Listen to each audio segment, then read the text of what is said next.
आदि शंकराचार्य का दर्शन मुख्य रूप से अद्वैत वेदांत पर आधारित है, जिसका सार है ब्रह्म ही सत्य है, जगत मिथ्या है और आत्मा ब्रह्म से भिन्न नहीं है।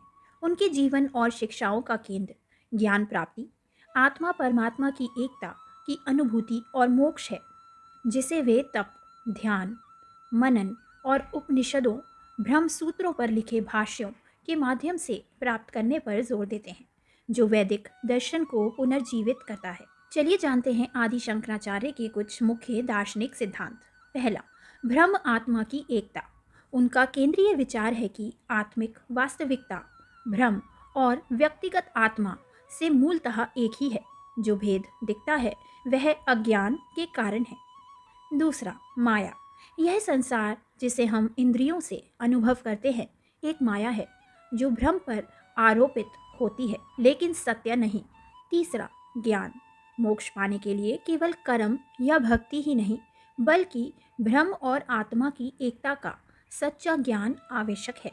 चौथा, मोक्ष। यह अज्ञान के मिटने और ब्रह्म में लीन होने से प्राप्त होता है, जहाँ व्यक्ति स्वयं को ब्रह्म के रूप में अनुभव करता है। चलिए जानते हैं आदि शंकराचार्य के बताए हुए जीवन और दर्शन का संबंध। पहला, जीवन का उद्देश्य। केरल में जन्म लेकर शंकराचार्य ने पूरे भारत की यात्रा की, उपनिषदों और ब्रह्म सूत्रों पर गहन भाष्य लिखे और अद्वैत दर्शन को व्यवस्थित किया। दूसरा, योग और ध्यान। उन्होंने आत्मज्ञान के लिए ध्यान और मनन पर बल दिया, जिससे बाहरी दुनिया से ध्यान हटाकर आत्मा पर केंद्रित किया जा सके। तीसरा, समार्थ परंपरा।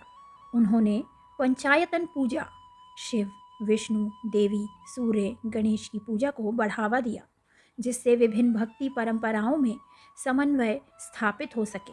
चौथा, मठों की स्थापना। उन्होंने भारत के 4 कोनों में मठ, श्रीगरी, द्वारका, पुरी, जोशी मठ स्थापित किए, जो सनातन धर्म और अद्वैत वेदांत की शिक्षाओं के प्रसार के लिए महत्वपूर्ण थे।